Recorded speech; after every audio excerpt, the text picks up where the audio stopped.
Welcome in. Soccer Over There is live. Nick Alifi will be joining us here shortly. Right now it is Jason and John with Jarrett Smith lurking. He'll pop in at some point. It's Soccer Over There, but we're going to start with this. Breaking news, MLS disciplinary committee decision. Atlanta United defender Franco Escobar has been suspended for one match and issued an undisclosed fine for violent conduct against Nashville SC forward Dominique Badji in the 38th minute of the Atlanta United match against Nashville on August 22nd. He will be suspended on August 26th for the match against Inter Miami. The play was reviewed under disciplinary committee parameter number 3, in which the disciplinary committee may act where the professional referees organization acknowledges an on-field referee or video review error, and where the committee is unanimous that the play warrants at least a one-match suspension as a clear and unequivocal red card, is egregious and or repeat behavior in nature, and or the committee must act to protect the player's safety or the integrity of the game. Wow! Because I've heard no one talk about this situation at all after the match. Did everybody just miss it? Did everybody just miss a red card that everybody missed? I follow a lot of Nashville people. I haven't seen any complaints. I remember the play. The play got to that point because Ted Uncle didn't blow the whistle while Dominique Badji was manhandling Franco Escobar for about 15 yards. Yeah. I'm just saying. Maybe if you get on the whistle and blow the play dead, which this was not the only time that happened, then maybe you don't have these situations happen. But Ted Uncle missed the red card. Quick trigger, Chris Penzo missed the red card as the VAR. Nobody complained. And Atlanta United has a player who is suspended for Wednesday because of it. Unbelievable. That's a horrendous decision by MLS, and it's very, very disappointing that you're getting this where you had so many other situations in that game that could have been handled differently. Unbelievable. Unbelievable. That's awful. And we talked about it this morning, specifically about Dominique Badji, how Badji did not get a card of any description. No. And we now see, okay, read it for me one more time, just so I can, the guideline here, the number 3 rule that was. The disciplinary committee may act where the professional referees organization acknowledges an on-field referee or video review error. So the pro said referee and VAR, they got it wrong. Okay. And where the committee is unanimous that the play warrants at least a one-match suspension as a clear and unequivocal red card, is egregious and or repeat behavior in nature, and or the committee must act to protect player safety or the integrity of the game. Yet we've seen nothing involving a Nashville release about Dominique Badji saved the previous 15 yards of that particular play. John, you're not given a red card for any of that. That's not my complaint. I want to be very clear here. I'm not saying Dominique Badji should have been red carded there. I'm saying the whistle should have been blown dead so it didn't get to this point. That's the whole point. You can't go back and give yellow cards in committee. You give red cards for very egregious mistakes. Normally, when there's an egregious mistake, there's a whole lot of complaining about it. Gary Smith didn't mention it. I think Dominique Badji spoke to the media after the match. He didn't mention it. Might be wrong on that. I didn't hear any other players mention it. Seen nothing. Seen zero about it. Zero. I'm just saying, 2019, I seem to remember back-to-back games where Pity Martinez was tripped inside the 18, and basically Atlanta United got our bad. We didn't give you a penalty. Our bad. And now you're getting stuck with suspensions after the fact? Unbelievable. Yeah. That's a joke. That's just a complete joke. I got nothing else. If you are just joining us, yes, at the top of the hour, Atlanta United defender Franco Escobar has been suspended for one match, issued an undisclosed fine for violent conduct.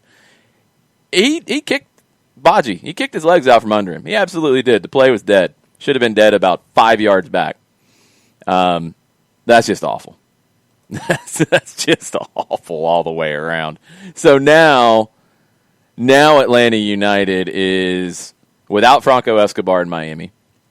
More than likely without Fernando Meza. I think it's a safe bet you're not going to see him on Wednesday. Miles Robinson was not 90 minutes fit on Saturday. You hope he is here because you're going to need him. Anton Walks will be very important again. I think Brooks Lennon will drop to right back. Who will move at the right wing? I mean, literally off the top of my head, I think it's Jake Mulroney.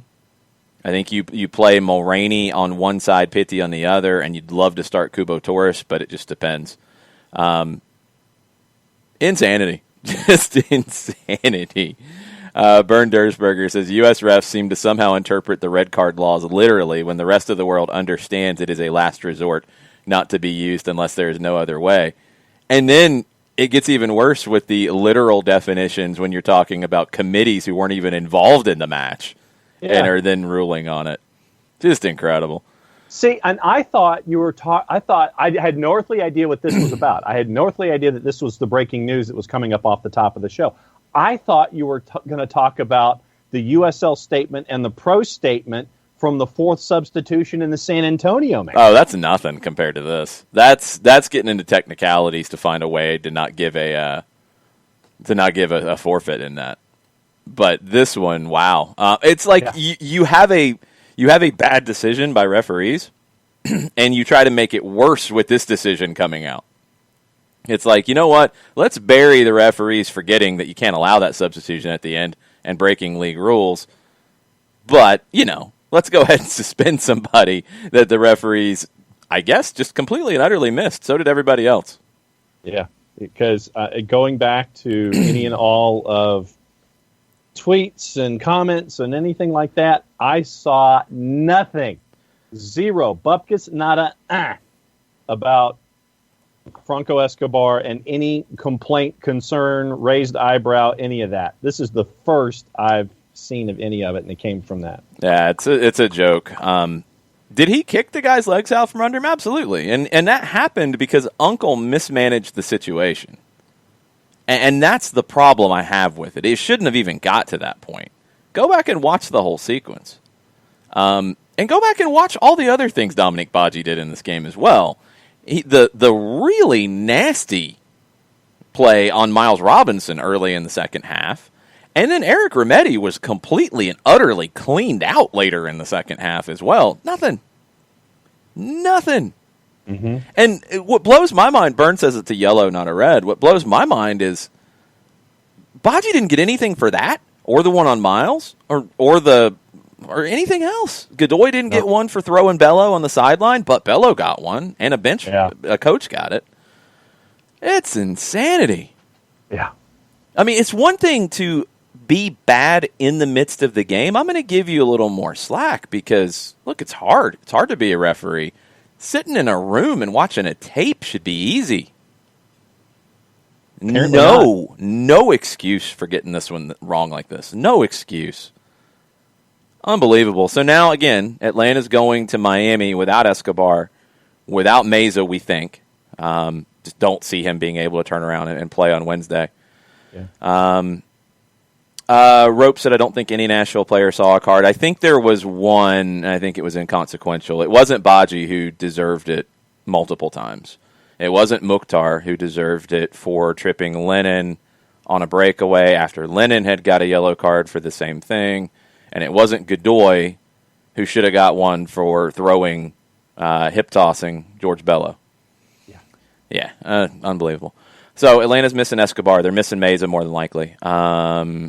They will have to figure that out. They've got the pieces to do it. I think the back line, if Robinson can give you 90, is probably Robinson and Walks and Lennon on the right and Bello on the left. A lot of this is going to depend on where people are fitness-wise coming off of that game on Saturday. And then you have the decision at right wing. I don't think Jurgen Damm's going to all of a sudden be ready to go. Could he maybe be an option off the bench? I think it's possible, hopefully. But you have Jake Mulroney, who I think fits that. And Barco's day-to-day, and we don't know where he's going to be with this one either. So, Rope says Miles, Bello, Larry, and Walks. That's a possibility as well. You could keep Lennon up high, and you could play Walks as a right back. We've seen him play right back here before. That's a very good possibility. I would probably lean to dropping Lennon and playing Mulroney up top, but a lot of it, again, is just going to depend on fitness. So we shall see. Yeah, that was not the wake up that I was looking for in this particular show. That was not the alarm bell. Yeah, not happy with that. Not happy with that at all. This is soccer over there, by the way, and we're here to talk about soccer over there. But when Pro decides to, Pro's involved. They said that their guys messed up. The disciplinary committee for Major League Soccer. Wow. Lovitz in the 48th was the one that happened for Nashville. Okay, and I don't even remember it. I do not remember it. I remember all the others so much clearer. I'm sorry to bring you down, Ragamuffin. It wasn't me. It was somebody else. And I don't know who they are. They're on the disciplinary committee for Major League Soccer. And if you're going to start going back and looking for things in games, well, I can point you to quite a few different things. But, our bad for not giving penalties last year, back-to-back games against NYC and Portland. And, our bad. Our bad. Clown show. Oh, God. Ridiculous clown show. You literally stunned me telling me what that was because I had not seen it. It just happened. That's why you didn't see it. It just happened. I am having a very bad day. Mm-hmm. Mm-hmm. I am in no mood. Yeah, really? Yeah. Well, Now all you can do is go down to Miami and find a way to win with a makeshift backline. Yeah. Anyway, welcome to Soccer Over There. Hi. Nick will be with us here shortly. Jarrett might be with us here at some point. They might have turned and ran when they saw the news, and I couldn't really blame them. We do have things to talk about that are not things that should be bringing everybody down. We'll come back to this. We'll come back and talk about it. Share your takes with us here in just a bit. Thanks, everybody listening on the app. Thanks to everybody who's listening to this later. A lot of people will listen to Soccer Over There in the morning before the next morning show. And thanks, everybody, hanging out on the Twitch pitch with us tonight. Let's get into the Champions League final because I really enjoyed the match. I thought it was just sheer quality. I thought it was one of the better matches I've seen in a while. And to be able to do that in the conditions that you're playing in, with no fans, the intensity was great. The speed of the match was great. First half was just back and forth, flying. I loved it. I loved seeing two teams just go for it and just commit to playing their game in that. And Bayern is the better team. PSG has some amazing talent. Amazing talent. Not a better team. And Hansi Flick did one of the best coaching jobs you'll ever see in coming in mid-season, fixing a broken team at the time. Broken in a lot of ways. I mean, he did a couple simple things. He brought Thomas Muller back into the team. He brought Jerome Boateng back into the team. He got back to the basics. But then he was able to build from there. And did something that nobody's ever done. Won every Champions League match they played in. And did it in different ways. I mean, this was not the match any of us expected. We thought it would be wide open, and it was open. We thought there would be a bunch of goals. There weren't. Manuel Neuer had a little something to do with that. Thought it might get a little wilder than it did, but Bayern was the deserved, very, very deserved European champions this year. And I don't see them really slipping in a big way next year. I mean, can Lewandowski do what he did in this full season again? I mean, I don't think so, but I'm not going to tell him no. Yeah. Same with Thomas Muller. Is he going to be able to keep doing what he's doing? The question, in a lot of ways, is Thiago. Byrne calls him the Spanish Nagby. That's a really good call. there's been mixed signals that he would be leaving for sure, and he would go to Liverpool. And then it was like, well, maybe not. And now Bayern's been, I think, fairly clear in saying, look, we have a price. And if you want to meet it, okay. But we're not just giving him away. If they keep the bulk of that team, I mean, they have to be the favorites for everything again, I would think. Although Chelsea, with loading everybody up that they can possibly find, is going to be in that mix. But then they've got to get over the hump of learning how to play in this competition with a new manager, with a lot of new players. Manchester City will want to get further than they have. Real Madrid does not want to see somebody else lift that trophy ever. There'll be others contending. PSG is not going to go anywhere. I don't think they're going to blow it up this year. So there'll be challengers, but Bayern has to be the odds-on favorite, right? Yeah, I would think so. And the numbers came out, the early numbers from Univision, and over 2.5 million viewers at their peak for this particular match, and the ratings had over 2 million viewers across the board, but peaking at 2.5 million. And that was the number that poked out to me. And I talked about it this morning. Nick has joined us, so I want to steer it to Nick and see what Mr. Alifi feels and what he saw about the Champions League. But no, it was a fun match to watch, especially that first 45, Nick. Yeah, I mean, look, Bayern is without question, the way that they handle their business from the business side to the on-the-field side. There's nobody better than them right now. There's a lot of people who can lay claim to that, but Bayern has largely steered out of trouble. If you look at some of the photos of the players, their strength and conditioning program is next level. Ooh. Yeah. And they just bossed. I mean, they just came in and they handled PSG the way that they needed to. They did exactly what they needed to do to get the win. And PSG is left yet again looking for, okay, what next? And you could talk about firing Thomas Tuchel if you want. I think that's incredibly stupid because PSG has a problem, I think, with if you believe the tabloids, the party culture around the team, not necessarily with the actual game day management. And I think that you saw a little bit of the difference in strength and conditioning on the field. I think you saw a little bit of concentration lapses. PSG should have won Champions League. Understand that. They should have won Champions League. Missed opportunities. They should have blown past Red Bull with no problems. They had, Neymar was missing left, right, and center. And then you had missed opportunities again against Bayern Munich. And the difference between Bayern Munich is that and Red Bull is that Bayern Munich will slap you to sleep. They don't care. And they are ruthless and they are efficient and they did exactly what they needed to do. So I don't see them slipping. I don't see a lack of form from them coming in. I mean, just look at the fact that they said, hey, look, we have the opportunity to kind of sit out the first part of the Bundesliga season, and we're not doing that. We're going right in.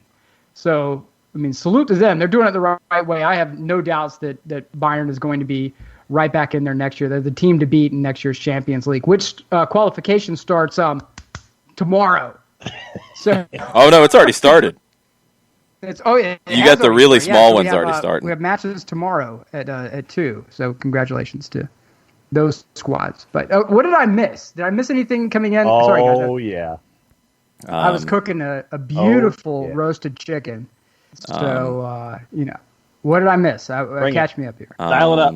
Hold on. I need some kind of proper sounder to come into it that's going to capture what you missed. Yeah. Nick, tomorrow you have Tirana and Crvena Zvezda in qualifications, as well as PAOK Salonika and Besiktas tomorrow in qualifications for Champions. And then 10 more matches on the day after tomorrow.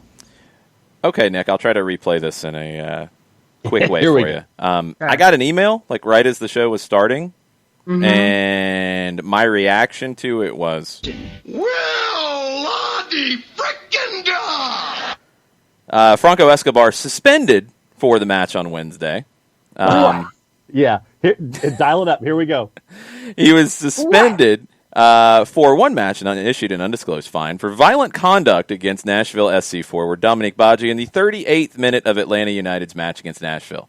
Now, here's the explanation. Yeah, not of the incident, but of how you got to this point. So it's reviewed under disciplinary committee parameter number 3, in which the disciplinary committee may act where the professional referees organization acknowledges an on-field referee or video review error. So Pro is saying that either Ted Unkel and or Chris Penso, who's never seen a red card he didn't like, missed it, and the committee is unanimous that the play warrants at least a one-match suspension as a clear and unequivocal red card, or it's egregious and or repeat behavior in nature, and or the committee must act to protect player safety or the integrity of the game. There you go. So Drunk Uncle's at it again, pretty much. No, it's not even him. Not even. No, this is the committee. This is a committee watching past this. Them. So who do you think that do you think they talked to Ted Unkel? Well, Pro had to admit that Uncle and or Penso blew it. That's the only way it goes to the committee. First of all, it was a physical game. This was the sequence, Nick. I don't know if you remember it. I had to be reminded of what it was when I heard about this. Okay. It's the incident where Dominique Badji, Escobar has positioning. He's tracking back for the ball. It's going back to that corner to right back. Badji's on Escobar's heel, and he's grabbing him, and he's grabbing him, and he's yanking him, and he's swinging him, and Uncle allows it to go for about 10 to 15 yards before blowing the whistle, and Escobar kicks Badji's legs out from under him. Absolutely did. You want to give a yellow there both ways? Fine. That's how you would normally handle it. Cool. But he let it go. Where Uncle messed up in my mind is he let it go and let it go and let it go and let it go and let it go, and then you got a reaction out of Escobar. But the red card's BS. I think a couple of people have said this on Twitter that we're so happy that MLS is back, but we are really, really not happy that MLS officiating's back in general. And yeah, Ted Unkel screwed up a lot in that game because he let a lot of stuff go that he shouldn't have. And had he handled it early on, we wouldn't have had these challenges. However, for the committee to come back and say, no, Franco, you're out for the game, it's absolutely buffoonish considering everything that went on for the rest of the game. There were other opportunities for cards to be thrown in that game, but you have to look back at the official and say, hey, Ted, at what point did you want to get control of this game? Because it really seemed like you were just letting everything go and turning it into 1987 roller games. How do we really want to do this? And you have to put it back on the official. I get that get so much crap and it stinks. And, I have a friend of mine who's a huge Nickelback fan. She has like everything in like the vinyl collection, pictures with Chad Kroger and all that stuff. Everyone in life makes bad choices from time to time. And Ted Unkel made a series of bad choices. And apparently, so did the committee. That doesn't mean you're done entirely, but it just means you need to come back and try again. The committee completely blew this. I'm shocked and amazed that the committee has done this. John, you're chomping at the bit. Please jump in before I say profanity. I just want to know who is this star chamber? Who is the committee? What is the makeup of the committee? Who are the individuals that make up said committee? That's what I want to know. I don't know. Apparently, D.B. Cooper so, now, hold on. goes to Harry Houdini. I'm watching this thing back right now. And for one thing, they clipped it to where I think they missed the first elements of all the grabbing and pulling and grabbing and pulling. They might have left that out of the video for a reason. And you see the video, and Escobar is late trying to get to the ball, and he kicks Badji's legs out from under him after getting grabbed. Gary Smith threw his arms up. Well, after Badji got kicked and hops up, he goes chest to chest bumps very strongly into Escobar. I remember that. And there's nothing there. So you are giving a red card after the fact for kicking a player's legs out from under him when the ball was in the vicinity. And you are not giving a red card after the fact for chest bumping somebody vigorously. Blowing up. Yeah. That's a little ridiculous. If they'd come back, honestly, this is how I am on it. If they had come back and they said red both way, suspension both way for both players, I wouldn't like it, but okay. You're being maybe overly strict here, but fine. To do it this way, and include in the video, you might want, if you're going to cut some of the first part of the video, guys, you might want to cut the last part of the video too. Just saying, when Bocce comes up and chest bumps him, that probably looks a little bad when he didn't get anything. He didn't even get a yellow card in the game. And that wasn't his only issue. So... No, by far. My God, no. It's not the only issue. Even. I mean, yet again, and I get that a great many people in the MLverse have an inferiority complex when it comes to play, right? Oh, we're not the Prem. Oh, we're not La Liga. And I get tired of hearing it, but one place that they're absolutely right is the level of officiating. The level of officiating in the U.S., top to bottom, and I'm wearing my Tulsa shirt in solidarity with how they got completely hosed by the officials allowing an extra substitution. Isn't that magical? But from top to bottom, there needs to be a complete overhaul on how discipline is regulated in American soccer and the consistency of officiating in American soccer. And it starts by parents relaxing on the kid referees in the games on Saturdays and Sundays, because otherwise these kids are going to be like, forget this. I don't want to earn $20 watching the kids run around in circles, running toward the balloon tide at the end of the goal just so they know where to go. I'm not doing this. It's easy money, but I'm tired of getting yelled at. We have to have a steady pipeline of quality officials coming through, and hearing about not hearing about people like Bart who try to be an official in a game, and instead they're getting heckled and harassed by parents, which means that the good people, the people who actually have a clue, a remote idea of, progression of discipline, they get out of the game, and we're left with people like this commission and Ted Uncle and God knows whoever else who wants to go card happy, like it's a 9-year-old's freaking birthday party, cards left and right. But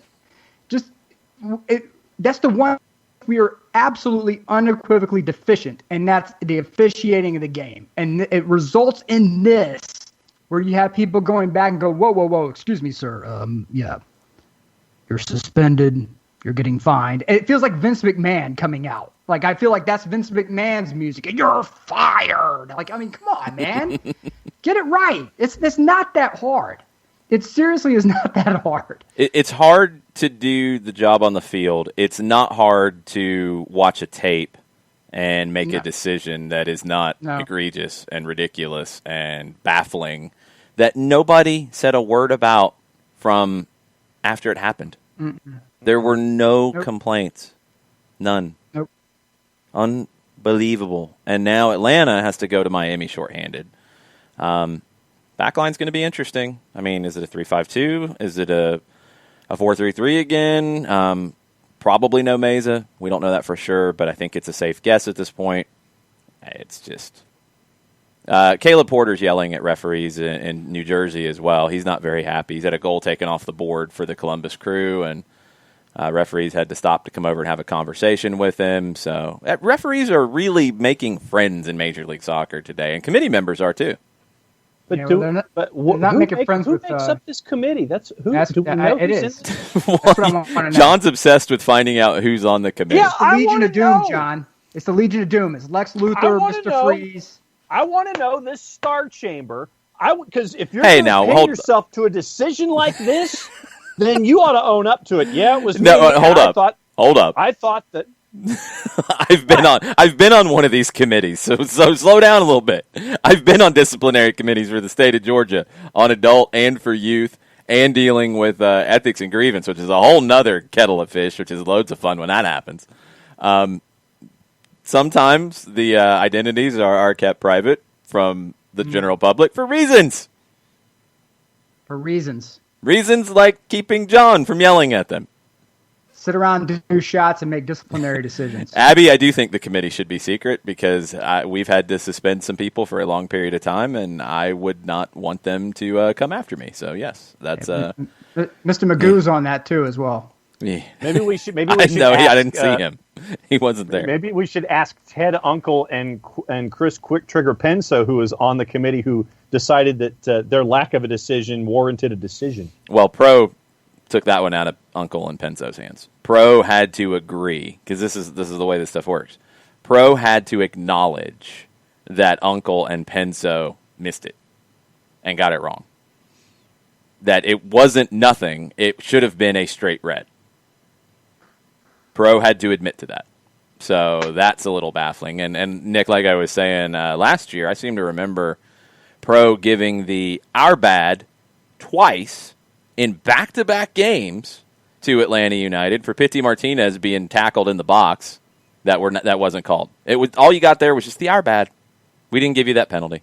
There's the Drake song called "Back to Back," if I remember. We just need to run that on loop. I was not in. Hold on, I'm being accused of being in the room where it happened. I was not in the room where it happened. I've been in these committees before, but not this committee. And we know your secret. No, calls coming from inside. I had to be part of a committee that suspended a coach for 3 years for demonstrating on a, I think, 14-year-old referee how a player was grabbing one of his players and slinging them around.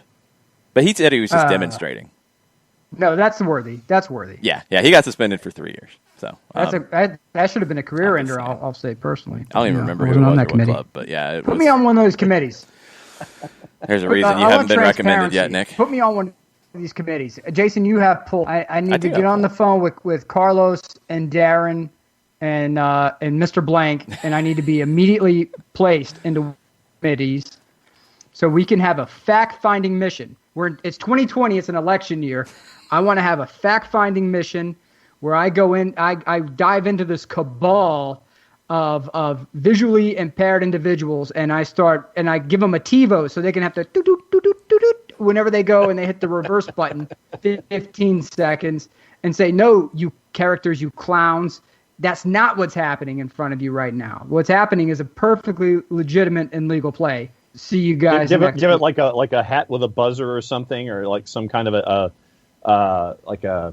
a mask or a gator that goes off if they make the wrong call, like a dog collar kind of a thing. Right. Well, do you remember that there used to be a game show called Press Your Luck? Yes. No whammies, stop. That's right. So for those who are too young to get this, they had it's like a border that went around the screen, right? And they had the person like front and center, and there was this little selector square that went around at random, and you'd be like, no whammies, big bucks, and it was because big bucks would move around, and if you won it, you got a lot of money, and if you hit the whammy, it was this little devil cartoon character who would pop up and dance on you.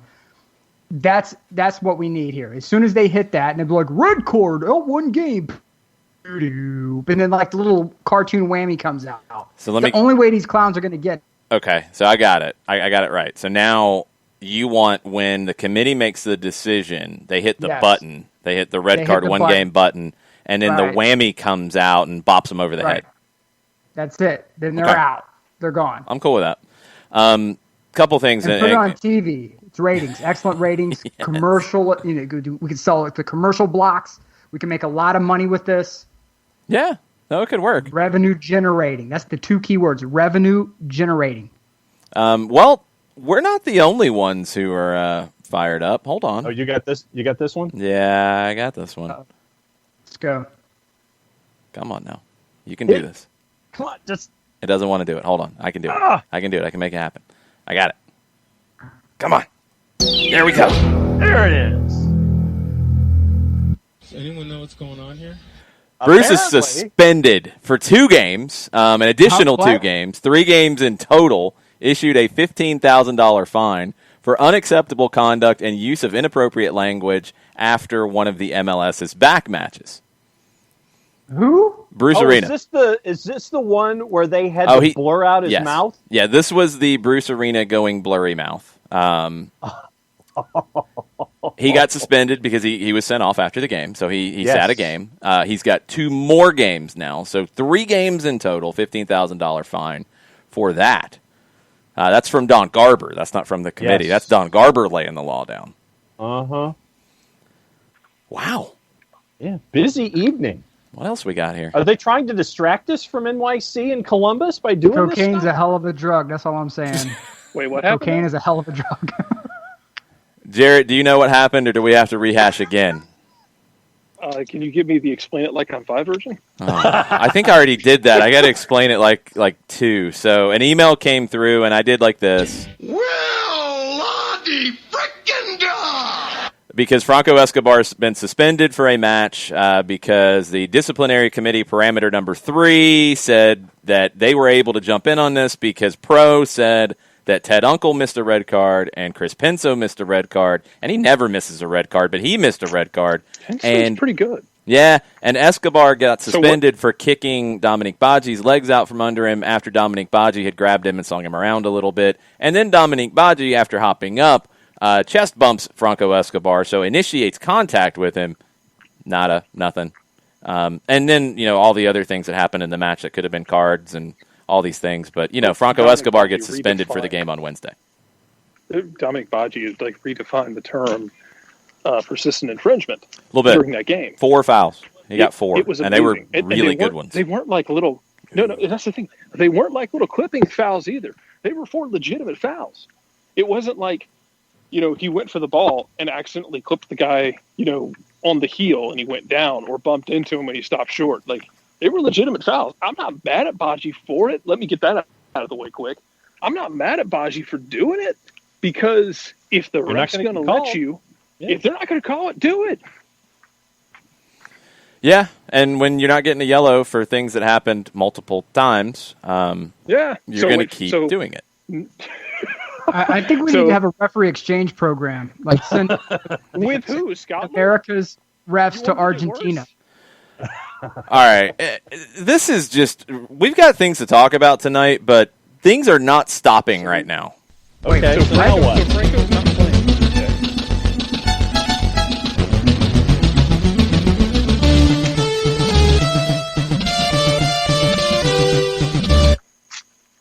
Mondays with Reddit. What's up now? The Mario Balotelli to MLS rumors are back. Okay. In a report from Corriere dello Sport has said that the LA Galaxy and Besiktas are named as options for Mario Balotelli. Por qué? LA Galaxy, por qué? They got a guy that You might not know how to use him, but there's your fourth DP. I mean, you don't go buy a new circular saw just because you don't know how to use the one you have.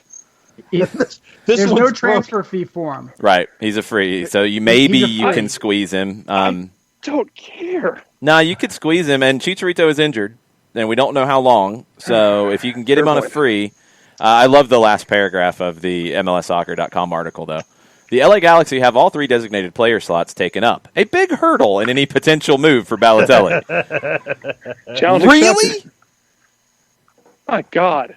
If I get off this call, will things calm down? No, we haven't even gotten into other. There's plenty of ridiculous things that we haven't even talked about yet.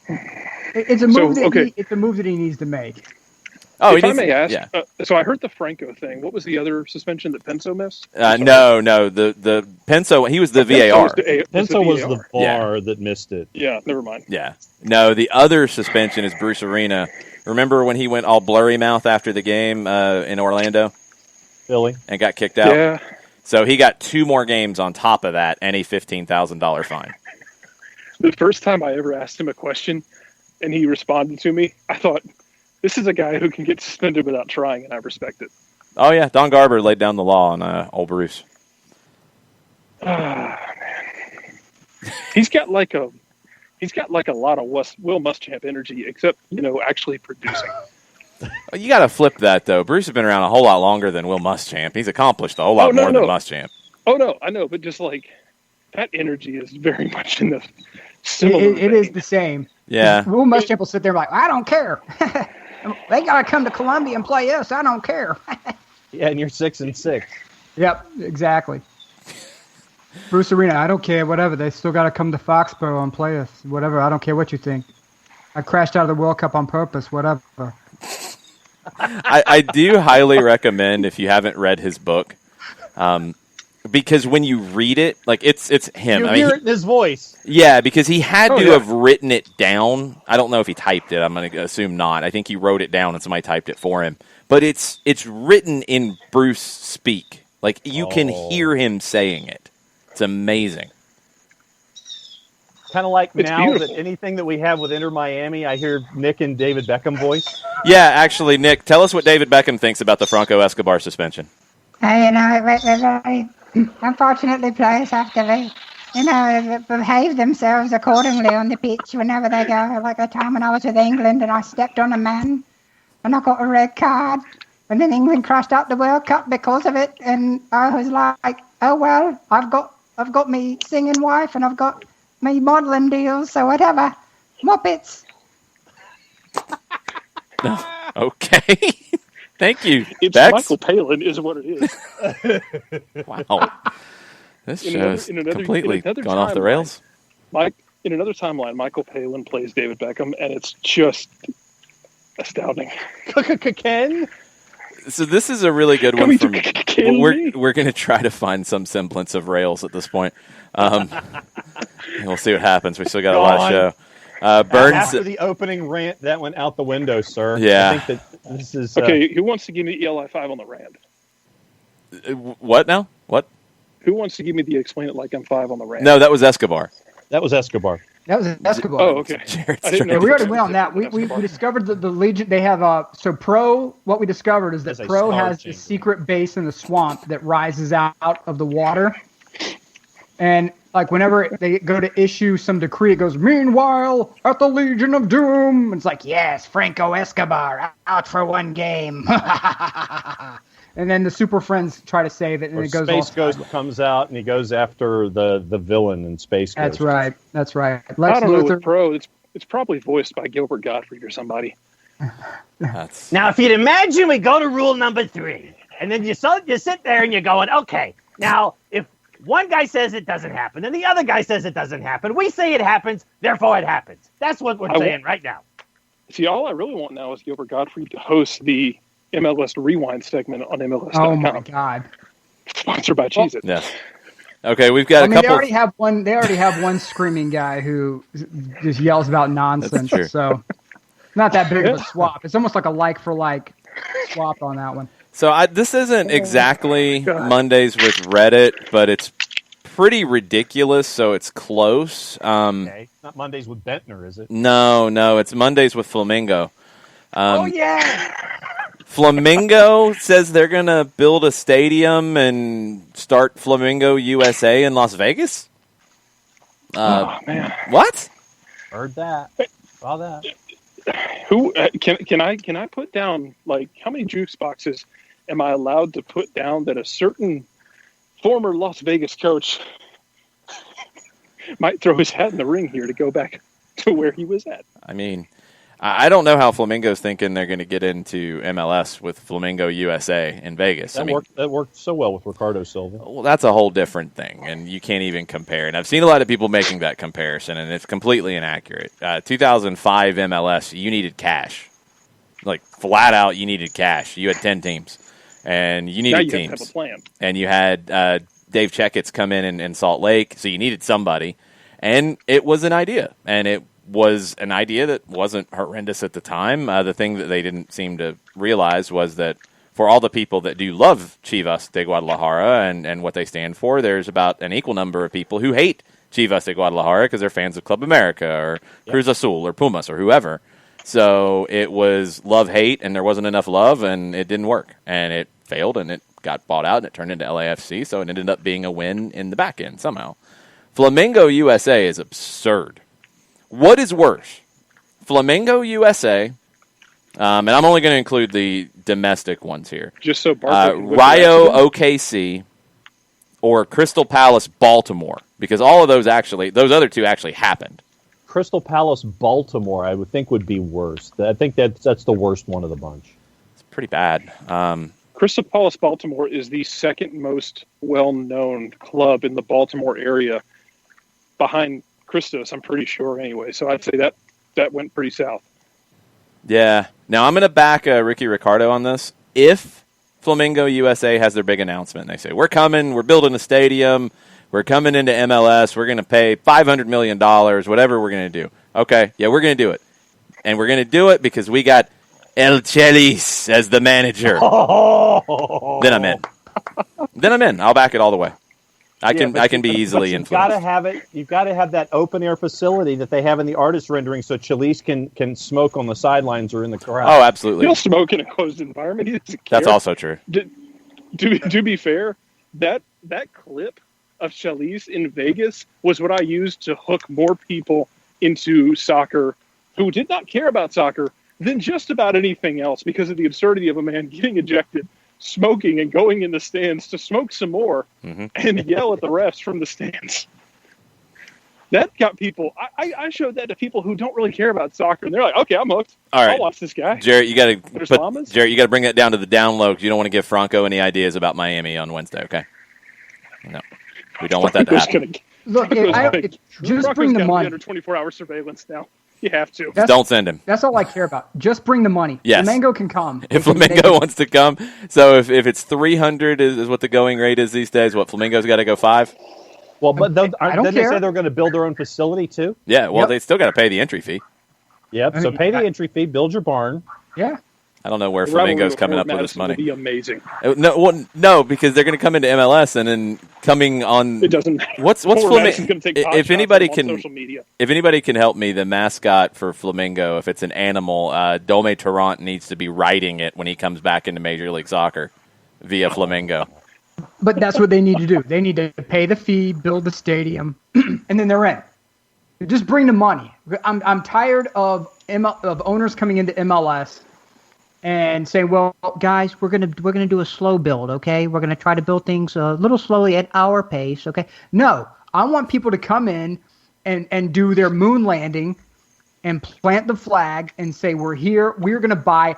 Like, go full $1 million man. Have the owner come out with the $1 million. All right. Oh, Exactly.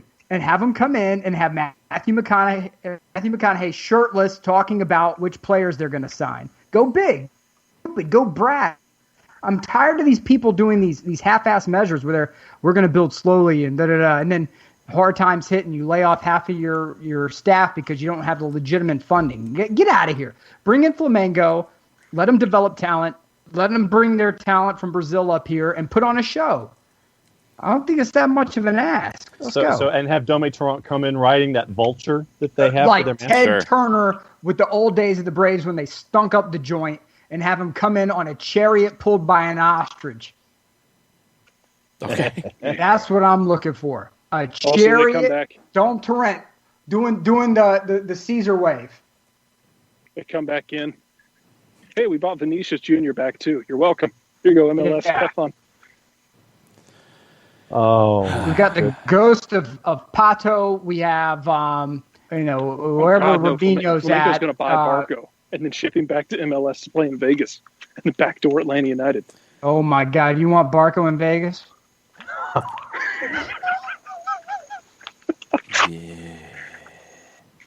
On that note, we've had some suggestions for other teams that could come into MLS or just the United States. We've had suggestions of Borussia, New Mexico. Colors would work. Could happen. Yeah, it'll work. they have to play road games. Yeah, Aberdeen SDFC. Put them in South there Dakota, you I go. guess. I like that. That could work. Boca I'm not Juniors, sheep Tampa out there. Bay. Need more sheep. You need more sheep. Okay. I'm just going to leave that one alone. Defensa y Justicia, Chicago. Could work. There we go. Could work. Okay. I mean, I want somebody ridiculous to say, like, we've got all this cash and we're going to brand a team and, yes, we're going to do it. Maybe it can be Oh, here's Malaga. one. Let's Dynamo do Kiev. Malaga since they Here's can't one. afford anything. There you go. Spartak Moscow. Yes. Here's what you do: Zenit St. Petersburg, and you play in the Suncoast Dome. There you go. Might as well. They can come in and be the new rival for Orlando. But they need to have like the full Russian jerseys. Oh, Don't Yes. don't Americanize anything. Nada. Nothing. Full on Russian jerseys, the Russian scoreboard, everything in Russian. Hey, fans, deal with it. Now, Learn how to Captain read. Ragamuffin has a question for you, Nick, and he needs clarification. Were you insulting Ted Turner? No, I Okay. thought it was amazing. I thought it was fantastic. Just making sure. showmanship. Ostrich races. Just making sure. I mean, if your team is stinking up the joint and you're trying to get people to come in, I mean, watch me get in a chariot pulled by an ostrich. Yeah, I'm going to pay $5 and come in and watch that. Dynamo Moscow, Idaho. Sure. Locomotive, South Dakota. Got it. Ricky says to play the Russian national anthem too while you're at it. Yeah, why not? Nikolai Volkov on tape. That's it. You could get.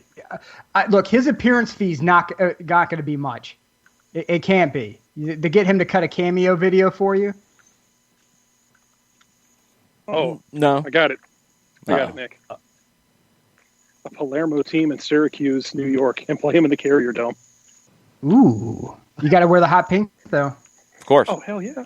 The hot pink and black. Is there another really? Who else? Who's closer to Syracuse than Palermo? Because they're kind of on the other side of the island. That's going to be. I mean, you have Corleone right outside. Do that. You could put Corleone in New York.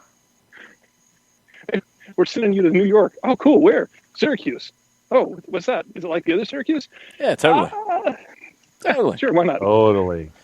All right, Nick, I got a question for you because we got all kinds of rumors coming out of Italia these days. There's a lot of these. Max Allegri, where's he going to be working next year? I would say Inter. Inter's probably the most likely option for him.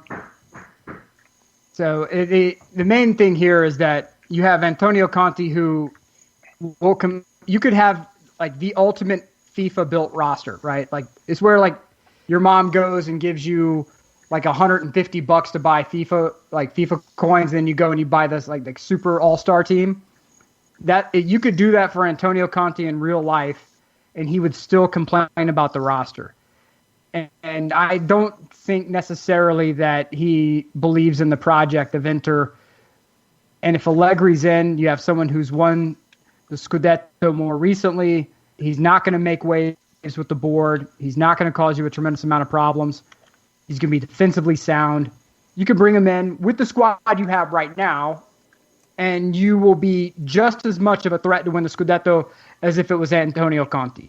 Allegri is a solid manager. He loves the city of Milan. He would love to get back there again. He was learning English. Obviously, the Manchester United job fell through for him. There's no other job in England that I think really appeals to him or can afford what he wants. And he has a lot of cachet in Italy anyway. So if I had to put $1 on the deal, some juice boxes, the good ones, the good juice boxes, like the Ghostbusters Ectoplasm juice box, I'm putting that Allegri to Inter. All right. I don't have a sounder for this. I'm testing one out because the Twitch pitch has been going nuts with names that we completely missed for teams, and they're so good we got to come back to that. Sweet. This is going to be one of those shows, y'all. I apologize in advance. But I think this maybe will end up being the sounder for Twitch pitch contributions.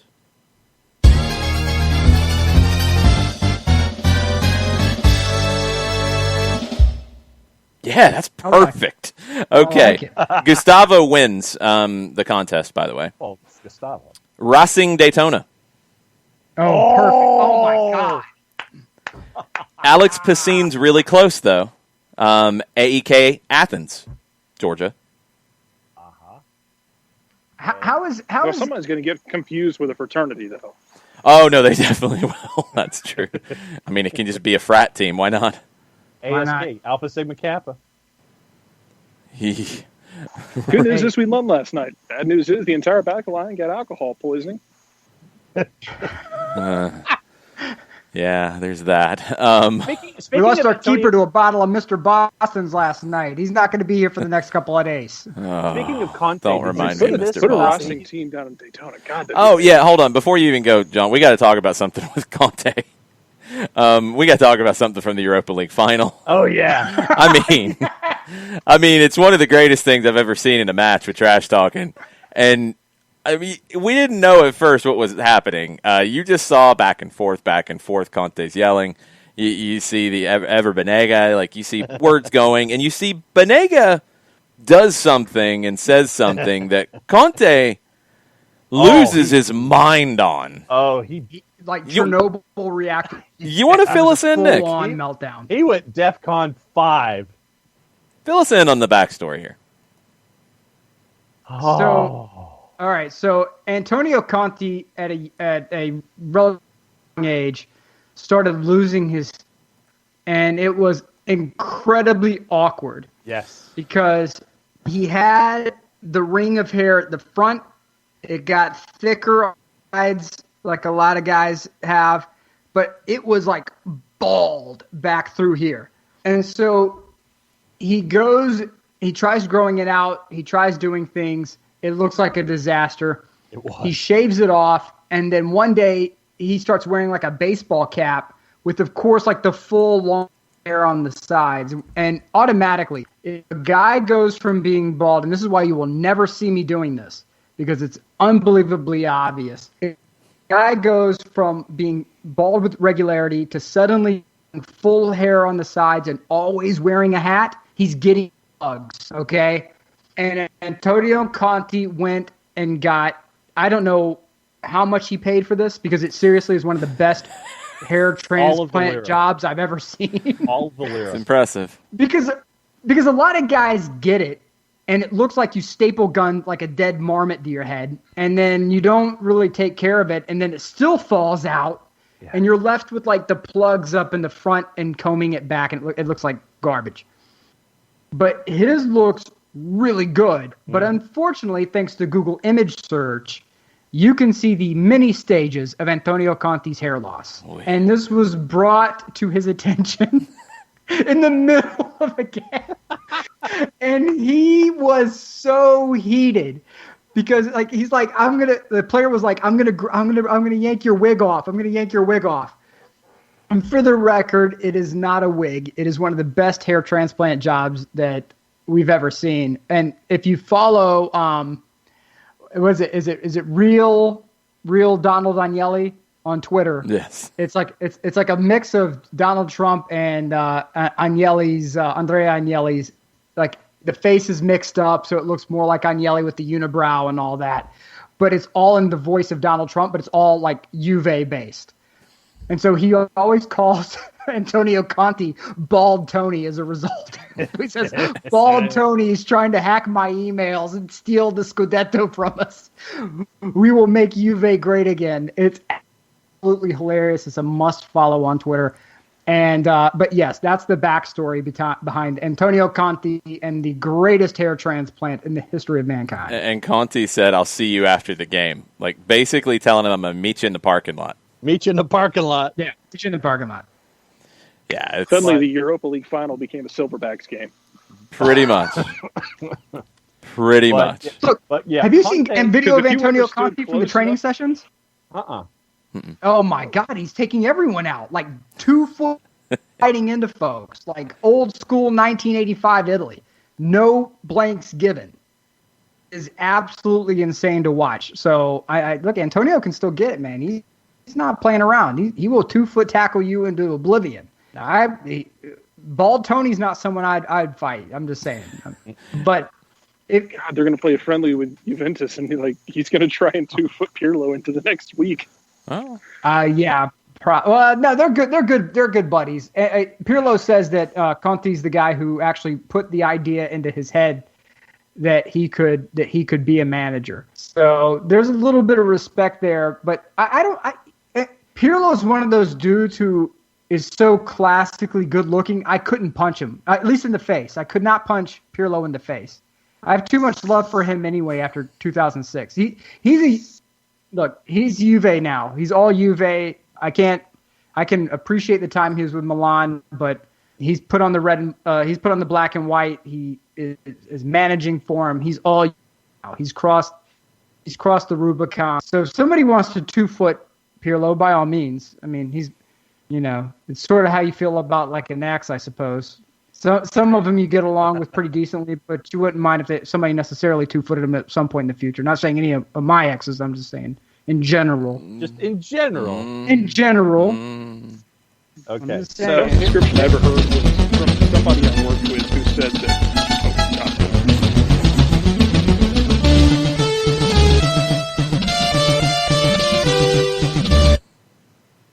John. Mondays with Reddit.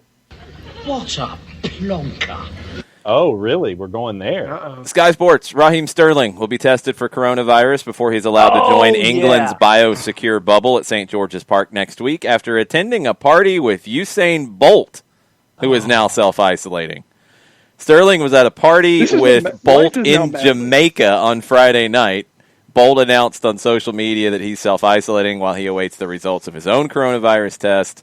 That led to worldwide speculation that Bolt has the virus. He's clarified and says he has no symptoms. He's quarantining just in case. So, in addition, he'll still run a 9,800 meters. That's fine. Raheem Sterling might have to run that from Gareth Southgate, who's not very happy about the situation because he's not just missing Raheem Sterling. Harry Maguire is due to be heard in court in Greece on Tuesday to see if he's been found guilty of aggravated assault and attempting to bribe an official, charges which he denies. Oh, God, well, look, It's called a Greece. Tuesday in Greece. Okay, you bribed an official in Greece. What the? Why are we dragging someone to court in this? Wow. Did he go to the Did he go to the "Do you know who I am" card in Greece? I don't know. He Yes. might have. I guarantee he did. When the cuffs are coming, you have to say, "Do you know who I am?" That's your last. You have to make sure there's no one videotaping, obviously, because then you end up like Reese Witherspoon, where people got video of her, which is one of the greatest "Do you know who I am" arrest videos of all time. She's in the Hall of Fame. Oh, that one was rough. But if you read the varying accounts of witnesses, allegedly, I've read it was an Albanian gangster who came after him. Then I've read that people were. I've heard drunk Englishmen who were people- taunting Manchester Yeah. United and talking about Right. the air disaster in Munich and stuff like Right. that. I've heard so many different things. I have no idea what happened. I mean, it could be Elvis and the aliens from Area 51 next week. We don't know. But if you were at a bar somewhere and somebody starts trying to throw with you, the first thing is you're going to try to leave. And if you can't leave because some people are kind of cornering you, at some point you have to decide, okay, I'm throwing. Yeah, that's right. It's Go punch time. out, and I'm on. the closest to me is getting floored first. But when the bouncers come and the cops come, and I'm not saying I have any experience in this, I'm just saying when the time comes, you have to state your case. You know people, you've seen things. I know some people. I may have seen some things in the old Buckhead parking lots, but if leaving the chili pepper, as I remember correctly, yeah, that was crazy, long time ago. But the first thing is you try to state your case. Here's why I got into the fight, and when that doesn't work, okay, do you know who I am? No. Okay, I got a pocket full of cash. Oh no! Let me just get out of here. No. And you have to go into order. But if you get in trouble in the law somewhere in that particular corner of the world, it's been known that you can slip a few bucks here and there and make some things happen. I just would venture to say he didn't offer enough on the initial bribe. Had he come out with the big fat stop, then I think he would have been A-okay. There's also a problem with Harry Kane, who missed the start of preseason preparations due to being in a 14-day quarantine after a holiday to the Bahamas. He didn't do anything like go to a party at Usain Bolt's place, but he's got quarantine. So England's got all kinds of issues. But since we're talking about... been way too hard on Scott. Stay out of the Western Hemisphere. To stay out of our side of the globe. Except one person who's very happy right now in this hemisphere. Oh my God, no. I can't even do it. No, don't say it's true. Ronaldinho's a free man. He's out of jail. 5 months in Paraguay. I was like, I'm not going to do it. With Bentner. No, Bentner's I not don't coming. want him here. Bentner's not coming. Ronaldinho is a free man. My man free. It's amazing that he went to jail for 5 months for going to Paraguay with a fake passport that reportedly he didn't even need to get into Paraguay because he could have just used his normal ID. His passport's been confiscated by the Brazilian government because of all kinds of different things. He's been in jail for 5 months. He's missed the worst of this. And that's the ultimate "do you Great know who timing I on am" his card. part. Oh yeah, he got to play 5-a-side in prison and play volley in prison, and he's been good, and he's in Paraguay. He shouldn't go back to Brazil. Paraguay's been playing their league since late July. Absolutely. They're good. They're fine. The virus is okay in Paraguay. Stay in Paraguay, Ronaldinho. Don't go back to Brazil. You're don't partying go ways. back You're to going to get Brazil, yourself in It's trouble, not- man. No, avoid that at all costs. He might Stay get himself in Paraguay. trouble in Paraguay still. He's been locked they away, love though. him. Oh, no, he'll get in trouble. I'm talking, he'll get in trouble. Don't get me wrong. It's Ronaldinho. Let's be real. I'm talking about coronavirus trouble. Yeah. Right. He's been in jail. He's good. He'll go in Paraguay and hang out. It's good there. It's okay. He can go party in Paraguay and feel somewhat safe. Go back to Brazil and party? Nah. No. Don't do that. No. Ricky Ricardo's didn't he go on house arrest? I think he's completely off of everything now. I think he's completely a free man. Yeah. Well, let's saw be the honest. He wasn't in cell block 4 in Paraguay. There was no way in the world that he was in cell block 4. in Paraguay. No. No, I believe that. he was They showed pictures of the house from the house arrest, and let's just say that Pier 1 got a lot of this dude's money, whoever owned that house. Mm-hmm. Yeah. All right, Yeah, so let's talk a little serious here about Europe when it comes to coming back to play. Right. PSG goes straight back into league play, which is madness. Yeah. You've had some teams that are going to get a month off. You've had teams that weren't in European competition have had time off. And Bernd Durstberger with a really good point that these leagues have to be careful about, and we're seeing it in England now with players starting to come back. Every team's going to have some issues right now. Every league's going to have some issues because people have gone away for a little bit. They've relaxed, like some people in this country have a lot. They haven't been following proper protocols, and you're going to come back into these situations, and you're going to have positive tests right now. This is the critical time because if you don't handle all of this correctly, you're going to wreck your whole preseason. And then you're not going to be fit to start the season. Then you're going to have a bunch of injuries. And yes.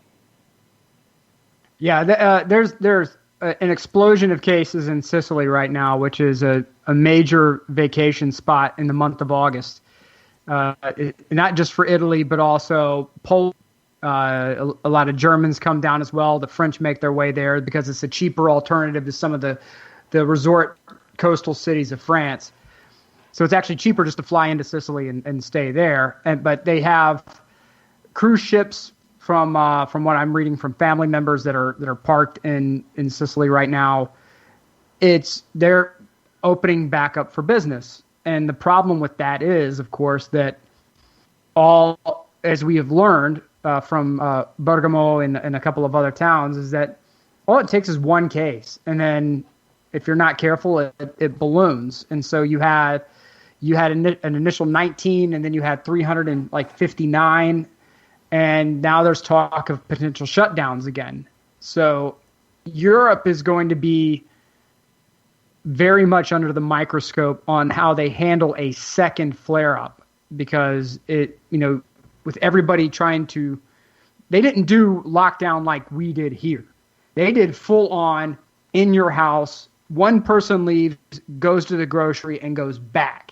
The mayor, along with the carabinieri, would ride around and find who were out and either embarrass them, 1, or 2, haul them back home, or 3, haul them to jail. So it was a full-on lockdown. Here, you still had people who were going out and about. We saw pictures from the Beltline. We know how locked down here in the U.S. was. But you have people who are leaving their cities and towns now, and they are fleeing. They are getting the hell out and going anywhere they can to get free of their homes for a while. And unfortunately, it seems to have triggered a couple of flare-ups that I know France is having a couple of them, obviously Sicily. I haven't heard too much about Northern Italy at this point, so hopefully, but we will hear about it probably within the next 2 weeks because, into the months coming up, a lot of these people are going to be going back home. My cousins, for example, one of them lives in Bergamo, but his mom lives in Fontana Bianchi, which is south of Siracusa, and they're hanging out there. And the pictures that they're posting from the beach, there's a lot of distancing going on, but they claim to be wearing masks when they're out and about in town. But it's a tough situation for them. So, Jarrett, we've had a request. It's going to be interesting when these leagues come back. Yeah, it's going to be tough. And Scotland's one that's had some issues with it. Jarrett, we've had a request. Has there been any other issues in Scotland after Aberdeen had players who went out to bars and shouldn't have and got suspended and they missed a game? I think they missed 2 games. Celtic had a player who left and came back, and they missed a game because of it. Bowling goalie went to Spain before a game that he played in. Yeah, it's not good. He went to Spain, came back, and played in a game like a couple days later. That's not good. Have there been any other issues in Scotland? Nothing groundbreaking like that, especially among teams. Now it's just kind of settling in a bit to where most teams have played 5 games at this point. Rangers sit at the top of the table, 5 games played, 13 points. I think they're 9+. I don't think they've given up a goal against anybody other than like Borussia Dortmund in the Europa League. But Aberdeen and Celtic have only played 2 or 3 games each because they basically had to shut things down for a bit. Yeah. But everybody kind of, I think, has taken temporarily, because it's one of those things I think you can say, oh man, everybody kind of got scared straight. That doesn't last. Right. That whole scared straight thing, it doesn't last forever, especially in this situation with teams and players. Somebody's going to do something dumb again. It's just a matter of time. Man, I don't know. Neil Lennon doesn't scare me nearly as much as like McInnes, Aberdeen would. That's kind of a scary man. Stephen Glass telling me not to do something is something I would think I would respect. He's kind of intimidating as well. Yes. So. Yeah, I want to live. I would follow the instructions. John, we've got something in England, not coronavirus related, but probably somewhat across that, with Charlton Athletic and their financial situation. You want to fill everybody in on that one? Okay, so here's the deal.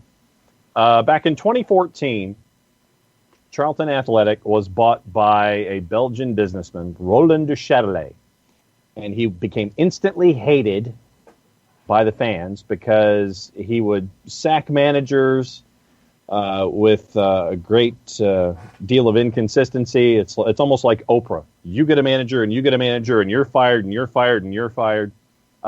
He would make bizarre appointments, weird transfers, and he really hated the supporters and wanted nothing to do with them, barely showed up to matches and everything. And so the fans decided that they wanted to Châtelet out because their form was not improving in the championship, and they were close to being relegated a couple of times, but would always have the great escape. They had marches, mock funerals, threw objects on the pitch, had a sit-in, I want to say, for one of the last decision days. And here's one that I found courtesy of our friends at iNews. They even drove, the fans of Charlton drove to Belgium in a black cab bearing the slogan, "Taxi for Roland." This is how much they hated him. Wow. Back in January, he finally has had it. He sells the club to a consortium called East Street Investments for £1. But after the sale, ESI has failed to provide proof of funds to the EFL, and after 2 of the major shareholders at ESI had a screaming fit at one another, basically, and said, it's your fault, no, it's your fault, no, it's your fault, another takeover failed when this guy failed the owners and directors tests. De Châtelet, the original guy from this discussion, still owns the stadium and the training ground. That's one of those moves where they did that to bring money in to try to boost stuff up, and now you're really screwed. Yes, and so now there's another potential buyer who's kind of hanging out, but the guy who wants to purchase the club from ESI has sought a court injunction preventing the sale to the third guy. So you have all of these folks who claim that they want to own Charlton Athletic. They've yet to prove to the EFL that they can afford to run Charlton Athletic. And now they're saying publicly that analysis is saying that they only have until the middle of September for someone to take over the club and actually invest in the club. Otherwise, and that is why I was wearing Bury tonight, because Charlton Athletic could go the way of Bury FC if they don't get their finances in order in the next month or so. What league, Charlton's at what thinks level? This is very confusing, and the rest of Rangers in 2013 think this is kind of convoluted. Yes. I think it's weird. That is correct. I want to say they were a part of the relegation in the championship this year, and they're down in League One. But the math that was involved at the end of last year might have affected that. So let me see if both Wigan and Charlton ended up at the bottom of the table. I believe they because did. of the math. Yes, Charlton and Wigan were a part of the relegation. Okay. Charlton, Wigan, and Hull City were all relegated from the championship. So right now, Charlton is in League One. So now in League One, you've got Wigan and Charlton, who might not be able to actually field teams next year. Due to problems that are probably multiplied by the pandemic, but not directly caused by the pandemic. Another one of those is in Spain with Malaga. Remember, they were in the Champions League like 6 years ago? Yeah. They issued a statement, so they sent out a tweet that just said statement. And you go and you read it in English, and as of today, the management of Malaga has communicated to the professional footballer staff its intention to initiate a collective dismissal procedure. You're all laid off. We have no players anymore, basically. Yep. They're broke. I mean, they're broke. They're broke. And they have to lay everybody off. Dismissal procedure is such a great way of it's translated from Spanish too. So, I mean, but anyway, they say they're obliged to take this step for the good of the entity and hopes that Malaguista subscribers and fans understand and support this new effort, whose sole objective is to create an acceptable and competitive structure with which to give back to Malaga Club de Football the lost illusion. I don't know if they field a team. Like, I don't know how they're going to field a team. And that's three that we know of so far. There's probably going to be a few more. We know how they're going to do it. They're going to promote a bunch of academy kids. Well, they could. I mean, it's second division. Like, if it was La Liga, it might be harder to pull off. But in second division, you might just play a bunch of kids who are getting $50 a game. Yeah. And I think they're like 14th in the early part of the Segunda right now. So they're lower half. But this is the stuff that happens, and I know that everyone gives MLS grief because it's single entity and it's franchises, it's not clubs, and blah blah blah blah blah blah blah blah, blah and on so to infinity. But there are no MLS teams that are going out of business in this. It has to be noted, and there are people out there who have different kinds of money, and they have their assets tied up with cash and gold and other precious metals and whatnot. And then you have others who have their money tied up in stocks and bonds and things like that. And if your money's not right in a situation like this, it can vaporize overnight. And you can go from being very rich to very poor in a very short period of time, which means that you have to sell off your other assets, like those private jets and yachts and soccer teams.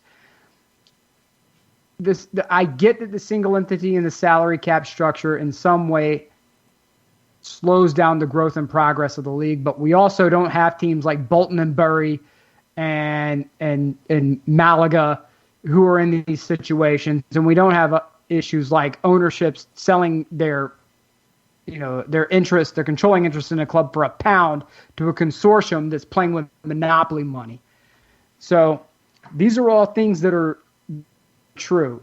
And yes, that includes the part where the salary cap's hamstringing it. But just keep in mind that in a situation like this with a global pandemic where business interests are compromised, it's not done yet. There's a whiplash effect, like where you almost like a wave, or the way the whiplash where it goes, part of it's going to get hit, then more people get hit, and then these guys who you think are doing okay down here, they take the final hit and they're on their way out. And don't be shocked if you see some club names that are very recognizable start to suffer because the economics just become too much to handle. Been overinflating the value of some players' transfer fees for too long, and now it's going to be a natural correction with that. Ricky Ricardo said he got a Malaga jersey a couple of years ago, and on the tag it says, translated, "The feeling never dies." Yeah, well, the bank account does. Yeah, and their story, I mean, it's one to definitely go check out for just the whole backstory. Again, they were in financial trouble well before this. This just accentuated it, and that's what you're starting to see. Like, the flip side is you see a well-run club like Borussia Dortmund post their financials, and they lost a bunch of money.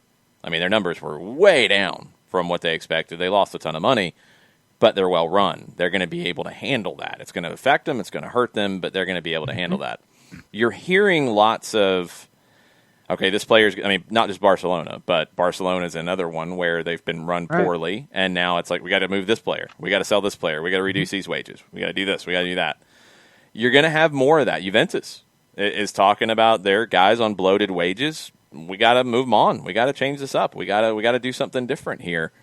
Those are going to be the effects that you might see at bigger clubs. Is selling players you might not want to sell. Right. Smaller clubs can't do that. They're going to have real serious problems like laying off all of their players. Yeah. And it's like when you go to buy a house and in passing someone says, "Oh, well, it's built on a 100-year floodplain." Oh, sure, whatever. What's the likelihood of that happening? And then you get a couple of serious downpours, and all of a sudden your basement's got 3 feet of water in it. And you're, well, how did this happen to me? Well, because you bought a house in a freaking floodplain. It's the same thing. If you're buying a team or you're owning a team like this, and your finances and your margins are already very thin because you're not doing a great job of running your business, all it takes is one bad thing to happen that you dismissed. What's the likelihood of a pandemic? Come on, get out of here. What's the likelihood of severe economic crash? Come on, get out of here. It happens. And the German teams, and Bern, if you're out there and you're tuning in, maybe you can chime in to help me out on this because I'm trying to pull this off the top of my head. The Bundesliga requires, they have very strict financial requirements on how you run your teams. From a profit and loss standpoint. And if I remember correctly, France does as well, outside of financial fair play. They have very strict parameters on the profit and loss and how you can operate your teams. So, I don't recall La Liga having that particular structure in place. So they had something kind of sort of like their situation was like an artificial cap where basically, you would say, we think we're going to make this much money. Okay, well, that's as much as you can spend on your salaries. Like, it's something really goofy, but Barcelona's even gotten themselves in trouble with that. Question about, from Byrne, who is listening, I'll see if he chimes in, about Real Mallorca, who is Stuart Holden's a part owner, Steve Nash is a part owner. They were relegated. They finished 19th out of 20th in La Liga, so they're back down to the Segunda. We'll see if they come back. Byrne says the big German clubs have no or very little debt, except for Schalke, who has been one who is saying we have to sell players now. Right. And they tried to sell Weston McKennie quickly to Hertha Berlin. It fell through. McKennie wants to go to England. So now that's going to take a little bit of time, so they have to find somebody to sell to bring in some money and figure this out. And they're desperate. They have to go find some money because they do have debt.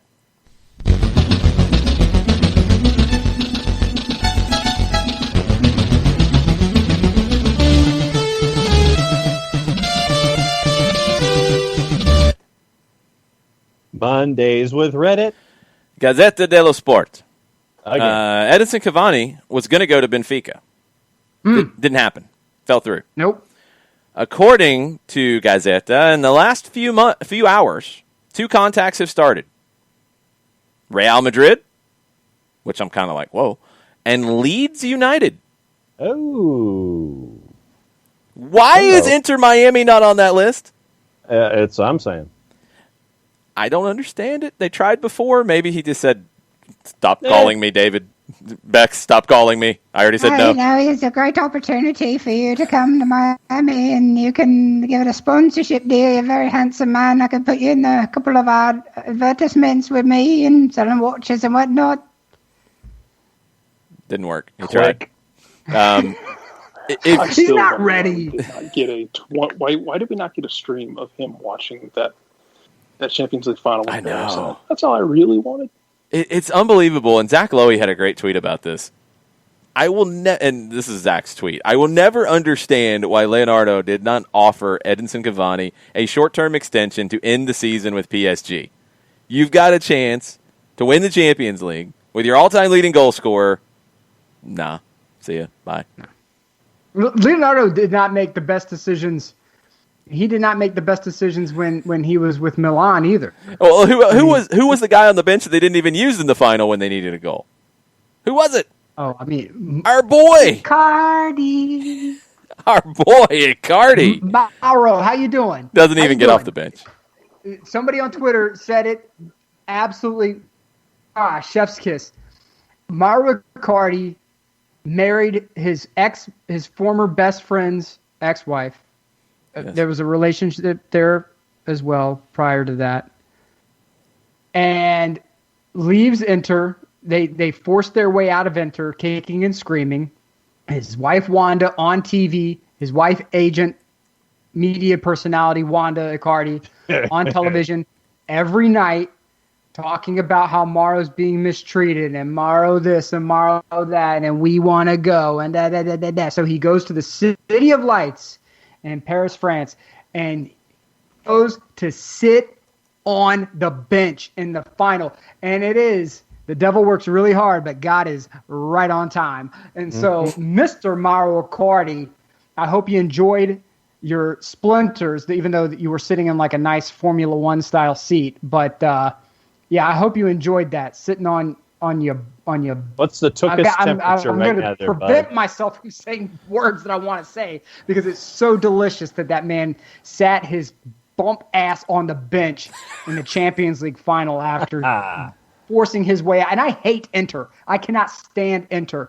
But even I have to say that team catered to that man for far too long.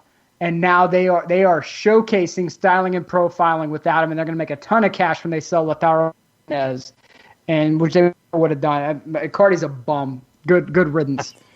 So speaking of Uruguayan forwards, Argentine journalist Sebastian Vignolo stated on the broadcast, so he talked to Luis Suarez after the news this morning that Ronald Koeman says, yeah, thanks, but no thanks. See ya. You're not part of my plans. Suarez is, quote, sad, hurt, and anguished, and very disappointed with the Barcelona board, not the manager, with the way they've handled the situation. Luis Suarez is available. Edinson Cavani is available. Balotelli is available. Miami.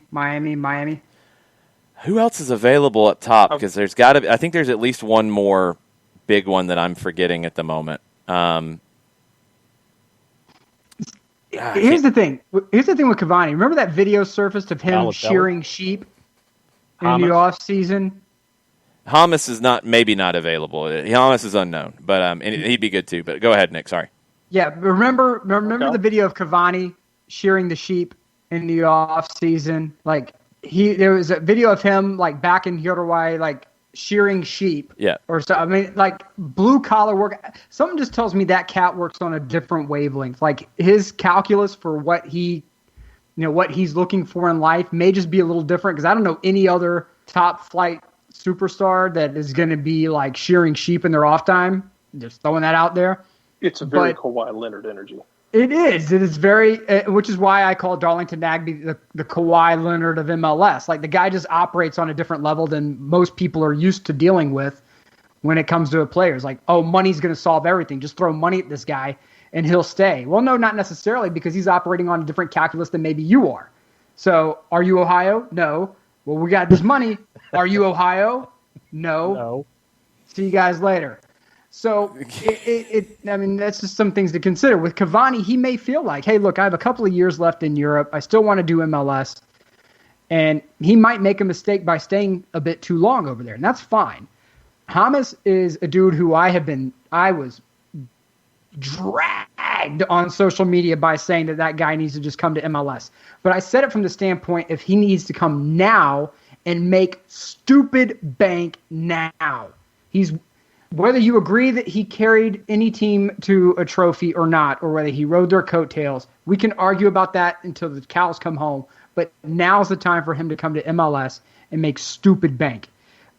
Or if he wants to have one last shot at a Leeds or an Everton, I just think that would probably hurt his profile a bit outside of Colombia. Hamas, MLS is waiting. But Suarez to me is the one where if Miami wanted to shake the pillars of heaven, you get that man right now. You call him up and you get Suarez in, and you get a man who the highlight reel is endless, and you can trot him out, and it is like the Manhattan Project for your MLS team. That's why you kept the number 9 shirt open. You have to do that. You have to do that. There's another guy who's reportedly on the market. Oh, God. And there's an update. Oh, God. Oh, no!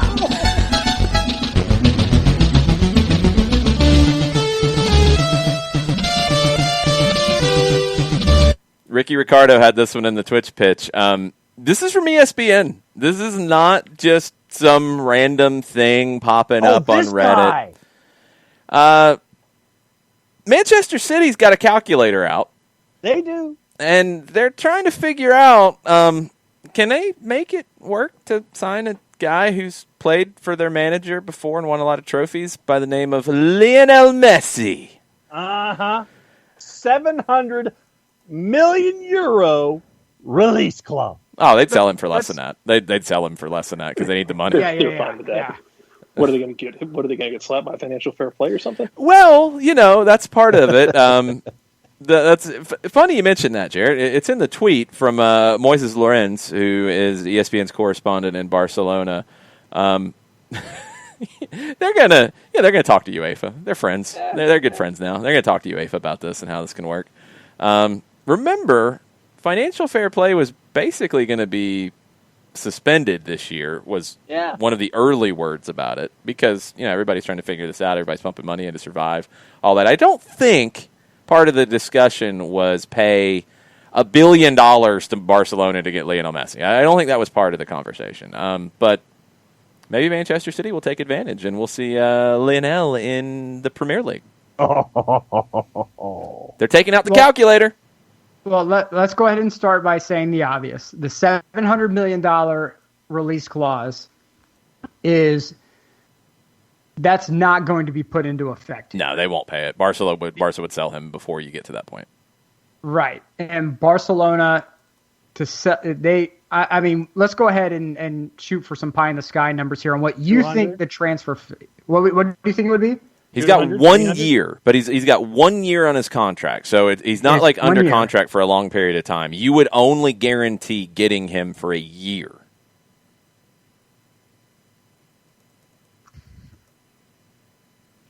I will say because I will say his agent wants to be. It has to be more than Ronaldo to Juve. I'll say 104 million gets him out. So our boy, President Bartomeu in Barcelona, is saying he's non-transferable. We're not transferring him. But, if you want to pay the termination clause, yeah, that's what you have to do. If you want to pay 700 million euro, yeah. That's what he's saying. That's what he's saying. That's what he's saying. He'd also like to get Lautaro Martinez. Mm-hmm. And he doesn't have any money to go get Lautaro Martinez. His calculator's busted. Right. And keep in mind as well, if you're Barcelona, you have a lot of holes that you have to fill immediately. And your academy is not in the best position right now. Financially, you're completely wrecked. You have to do the most with what you have right now. And that prime asset, outside of shedding payroll, which is beneficial, of course, is selling Lionel Messi, which is absolutely unheard of up until the past 2 or 3 years. I mean, Ronaldo gets sold. When Ronaldo leaves Real Madrid, it's like, wait, this is possible? There's another chapter to this story. Ronaldo was supposed to retire in Madrid. That was supposed to be his thing. And no, So we could see the two greatest players of a generation out, and possibly the best player ever out, and maybe going to Man City. And if Man City, and I'm pounding the table, if Man City gets him, it is the greatest middle finger of all time. Yeah. Financial fair play. Don't even pretend it exists anymore. There's another one who could be in this conversation. It'd be in the conversation for greatest middle fingers of all time. Thomas Tuchel has said that at PSG, Lionel Messi would be welcome in his team. He'd be welcome. Come on, dog. We'd like to have you. Welcome at Livingston in Scotland too. Hamilton, he would not Academical, feel welcome and there. Lionel Messi. No, that ain't happening. Loch Ness FC.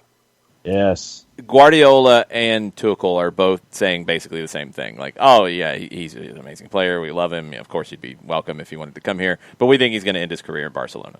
They're playing the game. Everybody's playing the game at the moment. Oh, yeah. Yes. I want to know. I mean, this is let me get this one because this is the part that I'd love to see. UEFA was embarrassed when Manchester City went to CAS and got the ban struck down. They were embarrassed. How in the world are you going to be able to swing this one in any semblance of financial fair play? Leverage. That's how you do it. Leverage. Yeah. You're going to put UEFA in a corner and say, you put out the rules that said you weren't going to do financial fair play this coming year. We are, and we see that. We are taking advantage of that. So you can either selectively single us out to make an example of us and make us the good guy because you're targeting us, or you can let everything ride and the needs of the many will outweigh the need to punish the one. And I think that's exactly what they're going to go with. They have that leverage. Might as well use it. I mean, look, all the great businesses do this. They take advantage of the situation that is put in front of them, like it or not, and they profit from it. How many companies profited in the time of the pandemic? One way or the other. It's been a few. Because they took advantage of the situation. They saw an opportunity and took advantage of that opportunity. That's right, because the CEOs are not responsible to the general public. They are responsible to their shareholders. And when it comes to generating profit for the shareholders, they will do whatever is necessary, which is why they have super fat golden parachutes. Manchester City, PSG, they're bankrolled by people who have oddly amounts of money. And they are smart enough to know that UEFA can either try to selectively punish them or allow essentially a cap-free year to exist, and everyone to figure out how long do you have legacy for again if you pay the any of the transfer fees? How long guaranteed? 1 year, unless he signs an extension. Mm-hmm. We'll take that. Huh. Funny how that works, huh? The 1 year that they're not doing any sort of financial fair play stuff. Hell, Man City may say, we won't do 700, but will you do 500 million and call it good? I mean, I haven't heard anything from UEFA that says they're going to retroactively tack on any transfers made. I haven't heard anything about that. If anybody else has heard that, please God, let us know. But I haven't heard anything about retroactively applying payments from this year going forward. I mean, hell, I do it.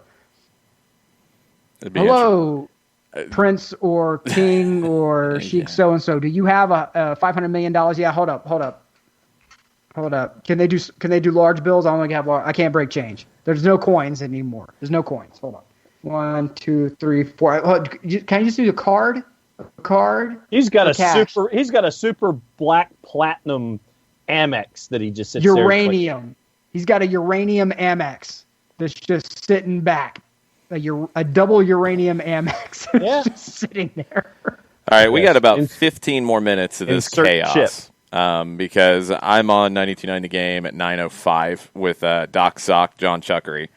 A couple of other things that have popped up here because this is a madness kind of evening. Have you seen the response to one of that Doug was one of the Robeson's things? tweets? Yes, that's one of the things. New York City is winning 1-0.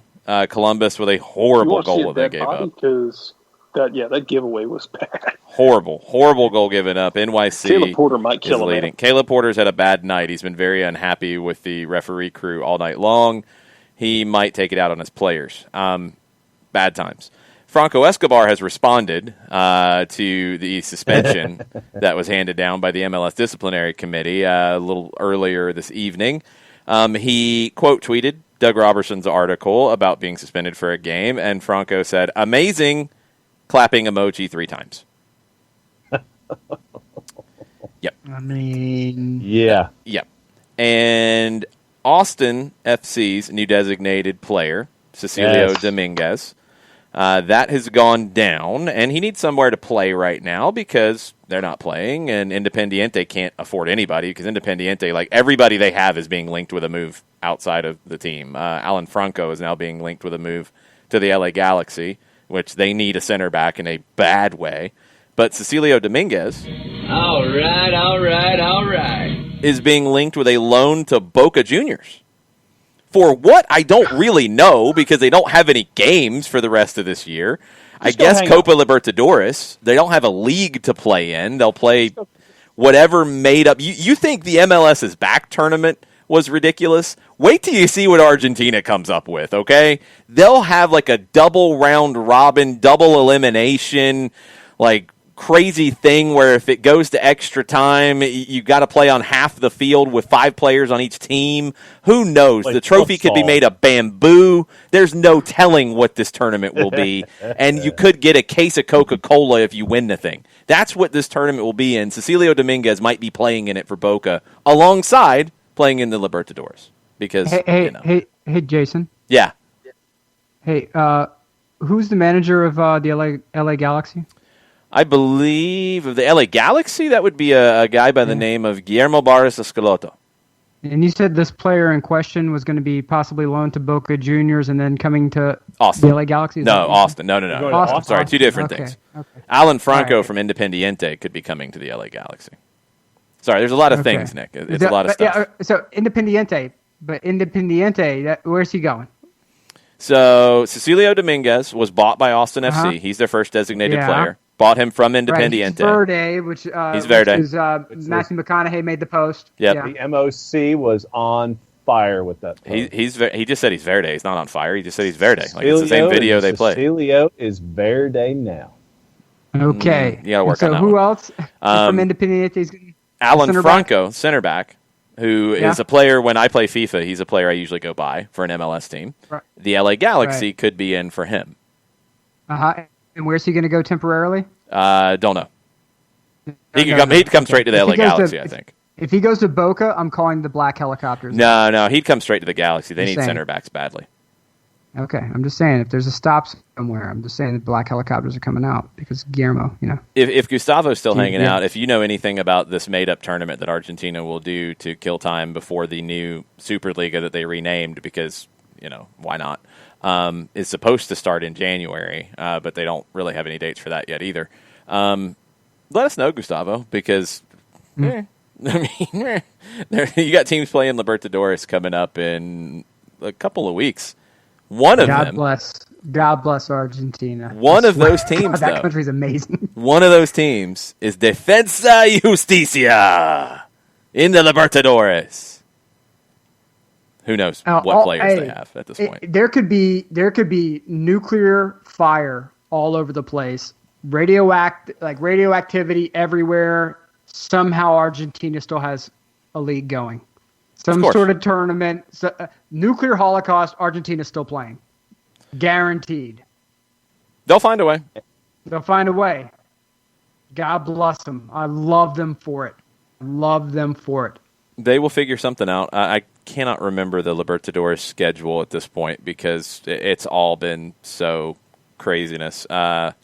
They've got to somehow shoehorn in a completion of this tournament before the end of the calendar year. They said they might push the final back to January. Some of that depends on the FIFA Club World Cup, which has to be pushed back just because there's no way. Gustavo is very happy for Cecilio. He says, thank God Cecilio is going to MLS. It was a pain in the ass for Toto Rojo, Independiente. And I think they owed him money, and they still owed Club America money for the transfer. And I can't remember what other players they owe money to, but I know there's a few. So they are selling whoever. And Gustavo's very upset with Defensa y Justicia love. Sebastian Becasese, Gustavo, he's coming to Atlanta. It's going to happen. We're going to speak it into existence. Gustavo's going to send me angry messages now. I want Glassy to get the job. I want him to do such an incredible job that there's no doubt, no question in the minds that sign your name on the line that is dotted. In the event that something happens, I'm just saying, Sebastian, like they say, let's go. Gustavo's going to hate all of us by the end of this. He already does. I get hate tweets from him, jokingly. He doesn't really send me hate tweets unless it involves Sebastian. Then he does. I mean, I want to see like Tigre, who's in the second division in Argentina now, and I read that their promotion tournament. They played most of a second division season, and then they had to stop because of everything. They're basically scrapping it and throwing all the second division teams from two different divisions, is like 36 teams, into some kind of a tournament to see who gets promoted to the top flight next year. I mean, sure. Yeah. Might as Go well. for it. I mean, Tigre's in the Libertadores because they won the Copa de la Superliga. So they're a second division Argentine team in the Libertadores. They've already lost 2 games. They're not in a good way. In Libertadores action, it looks like it's for most teams going to restart September 15th around that time. River is at the top of their group, which everybody's on 3 points, which will be madness. River will come back in, on September 17th with a little trip to Sao Paulo in Brazil. No big deal. That's an easy one to walk back into. That's easy. Gustavo's most hated team in Argentina, Racing, they're in a good spot in Group F. They come back with a match against Nacional from Uruguay, September 17th. Could be players kicked in the face in that match because it happened with Nacional games, just saying. Our boys, Defensa, they're at the bottom of the table in Group G. They lost 2 games narrowly 2-1. They lost to a club that we've started to learn a little bit about, Olimpia in Paraguay, in their last match. They come back in with a match at home to Delfín of Ecuador, a game that they're going to have to win to have any shot of getting out of the group stage. Come on, boys. Also, Ricky Ricardo points it out in the Twitch pitch that CONCACAF, according to reports, could be getting 3 spots in the 2021 Club World Cup. And CONCACAF has said that Monterrey would get 1 of those. Don't know how the other 2 are going to be sorted out. Don't know how they're going to finish the 2020 Champions League for CONCACAF. Don't know when this 2021 Club World Cup would be. I believe it would be in the summer, but, Copa America. The Euros. How? What? We'll see. We'll see how any of that goes, because none of this calendar makes any sense anymore. No, you're just going to have to get ugly with it. You're just going to have to say, these teams get in, everyone else take a hike. Yeah, just pick Atlanta because they're big. Go ahead, do it. Yes. Send us to the Club World Cup. We'll do it. It's fine. Yes, that'd be awesome. We're in. We'll go. Just write the ticket. We'll do it. 92.9 and all the broadcasts from Dubai. Sure, we're in. Oh, that's a terrible idea. It is. That's such a bad idea. It is, but we would do it because we'll take one for the team. Yes. Bern Dursberger says, please don't send MLS teams. They would get embarrassed with this low salary cap. I mean, they would it's be no different than the Antlers of Japan or whoever else. Exactly. I mean, they would get embarrassed against the UEFA Champions League winner and whatever other teams UEFA gets. They would have very, very difficult games against the South American teams, obviously. But everybody else, I think they'd be competitive with. I do. Yep. Why not? And why not? Why not go and just... I think it would be absolutely amazing to see anyone other than Orlando go to the Club World Cup and play against like a Real Madrid, Barcelona. And if they get wiped out, they get wiped out. But It would be. It would be. Bello going up against like Leon Right. Goretzka with his new physique, Oh, if we want God. to call it that. Yes. Goretzka got The swole. bought and paid for physique of Goretzka. Goretzka got swole. Yes. Hey, give me the workout program. I need the workout program, and I need the roids. I need whoever has the German Allegedly. connect on Allegedly. that. Allegedly. Yeah. Workout program, yes. Yes. I'm just Greg saying. Berhalter is saying that he is optimistic that there will be matches played for the United States men's national team in November. Well, in the November They're used to not window. playing in front of any fans anyway, so that's not that big of an adjustment. Oh, yeah. I couldn't hit the button fast enough. That was pretty good. Right now, we've been focused on trying to compete in the United States, trying to find a safe environment where we could play games. That's probably not going to happen. We'll switch focus in November and try to play 2 high-level games in Europe. I'd expect a domestic-based side for October, so they want to have a game here in October, or games, and a European-based side for November. I don't think there will be any crossover. I don't think you'll be able to do any of that. I think it will be straight up like all MLS domestic players in the October stuff and all European-based guys in the November stuff. And that's just what it'll have to be. Gustavo says, I can't talk about Argentine soccer. Nobody knows what's happening. Don't ask. Okay. Teams are training. I mean, when I watch TIC, I watch Sportia in the mornings when we're doing SDH, they'll have the Ocho box going on of all the like look-ins at training with everything happening, but most of them don't know when they're playing because who knows what the competition's going to be. So it's live toe touchy camera, but we don't know what's going on. No toe touchies. That you would get shot in Argentina if you called it toe touchies. You would get dragged into the Or is it streets. actual like drills and things? No, it's Where they're all of it, all of the above. Can we scrap together some funds and send John to Argentina? No, I don't want him to we'll die. Give him the GoPro. We'll give John the GoPro, the 360 GoPro, and just send him down there for like a week. No, he'd say toe touchies, and We need we'd to have do all an kinds of problems. exchange. We need to do an exchange program. We send John to Argentina, and then they send one of the Argentine reporters to South Georgia. To one of the TICs. That would be just awesome. Send Gustavo. Just send Gustavo. We'll do Gustavo Gustavo can for cover John's high spot school for a week. football in Vidalia. But That'd be Gustavo- awesome. Gustavo has to go cover like I don't know. Valdosta and Lowndes. Torrance, Oh No, not Valdosta. Valdosta's too well known. I'm thinking like Cordele. We're gonna send. We'll send Gustavo to to Cordele. Crisp County to have him cover There you go. Crisp or something like that. Coffee County. Oh, there you Coffee go. Douglas. County. Okay, Coffee Nick, County on a Friday night. hey, Douglas, Jardine Field, they're going to have a lot of folks there. Did you hear about this investment scam with Conte, Nick? What? He got ripped off, didn't he? Yeah. Reportedly, according to our friends at the Daily Mail, reportedly the victim of an investment scam and has been trying to recover 27 million pounds from the scheme over the last 2 months, according to Italian newspaper La Verità.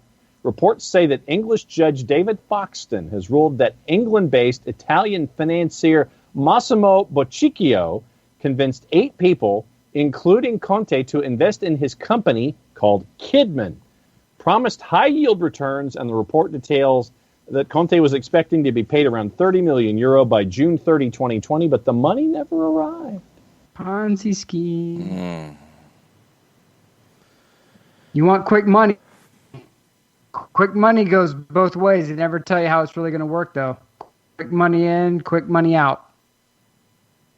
Hey, if that really happened to him and he really got caught up in a Ponzi scheme, I feel bad for the man because I don't want anybody to be part of money like that. But at the same time, if somebody comes to you, and ladies and gentlemen of the Soccer Over There universe, please listen to me very carefully for the next 30 seconds. If somebody comes to you and says, I need you to invest X into my company, and I will guarantee you X return by this date, it is scandalous. It is fraudulent.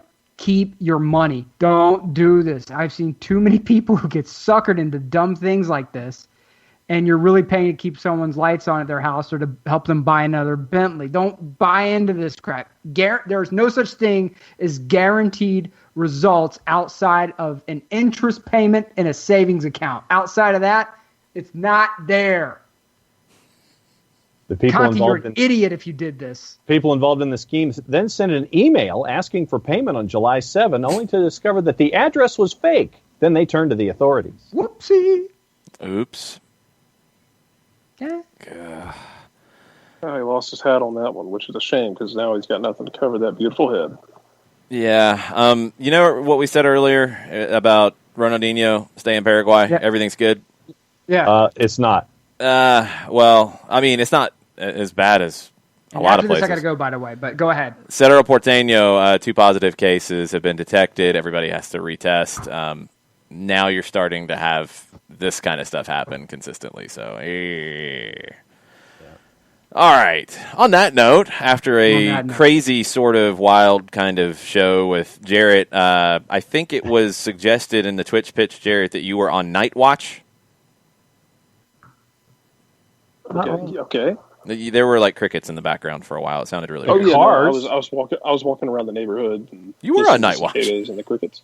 Yeah, he is. Neighborhood Watch. You were on Neighborhood Watch. Okay, that was Neighborhood accurate. Watch. That's a Good guess. man, Jarrett. Now I'm waiting to see which of New York City or Columbus has the bigger error at the back with their goalkeepers because it's a really good competition to watch. It's right a good competition. It's in the 90th minute. It's 1-0 NYC. We got a bunch of games tomorrow that we'll preview in the morning. We will have crazy rumors like for a while now because leagues are starting back up. I mean, France is playing, Scotland's playing. Teams are coming back to training. You're going to have crazy news with players testing positive. You're going to have crazy rumors about Lionel Messi and financial fair play not meaning a thing. And you're going to have crazy rumors about every other player. And you've got managerial stuff with Tuchel, maybe, with Pochettino still hanging out, with Max Allegri being linked to everywhere, Antonio Conte still trying to make sure that hair looks good, maybe without a job. It's going to be nuts. SDH will be ridiculous. And where needed, if we need to do some soccer over there, hot drops, we will throw those in with all of the madness. Jarrett, you going to start your Celtic series this week? Jarrett's having to apprehend somebody on Neighborhood. Yeah, really? Yeah. Yonder Ruffians. I got the ne'er-do-wells. Now that everyone's back playing, it's much easier to have something to talk about. All right, so we will have our Celtic look in, like a 10 minutes, get caught up on what's going on with Celtic. We will have Columbus Crew just equalizing because, no, it's offside. Offside. Fernando Adi, too. Fernando Adi coming out of the woodwork, but it's offside, so it doesn't matter. So Caleb Porter is going to have a coronary. We'll have the Milan preview coming up, right, Nick? That's right. Milan's been linked to, like, not Lionel Messi, but everybody else, it seems like, lately. Everyone else. If you are a C-list player and above, you're being linked to Milan right now. Everybody. John, Everybody. you've got C-list to Messi, you're being linked. You've got work to do on what's going on with Swansea, eh? And so we'll see if we're going to be who we thought we were, a mid-table team, or can we repeat and sneak our way into the playoff picture? And mine will be about Defensa Justicia, so we've got Coppola Libertadores coming up to talk about, but I think there will probably be a lot of crossover with trying to figure out what in the world is going on with Argentine soccer program. So we'll try to do that as well and get things sorted out. And they're going to have a fight at Red Bull Arena, and neither one of these teams even call that place home. Welcome to a Monday night soccer over there. Dogs and cats living together, mass hysteria. Thanks for hanging out.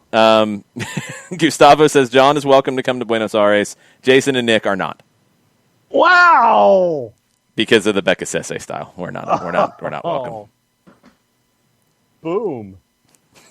We'll come on our own, Still man. mad about. Yeah, come I'm not leaving.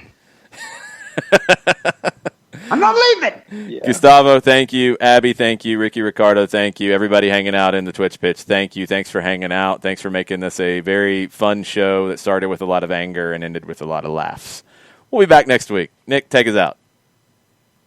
Till next time, Mucha Mucha Euro, y'all. all the lyrics.